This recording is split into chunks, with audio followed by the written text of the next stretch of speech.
আলহামদুলিল্লাহ বাংলাদেশের মানুষ সবাই নামাজ পড়ে ইরানের জন্য দোয়া করতেছে এবং ইসরায়েল যেন চিরতরে ধ্বংস হয়ে যায়।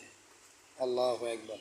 তবে জং কিং আলহামদুলিল্লাহ ইরানের পাশে দাঁড়াইছে এবং রাশিয়াও ইরানের পাশে দাঁড়াইছে, চীনও ইরানের পাশে দাঁড়াইছে, পাকিস্তান ইরানের পাশে দাঁড়াইছে।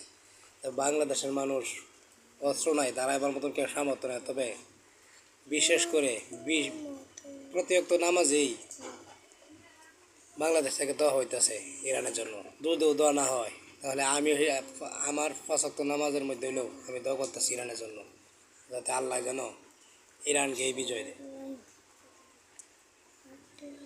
আলহামদুলিল্লাহ ইরানের বিজয় নিশ্চিত হবে।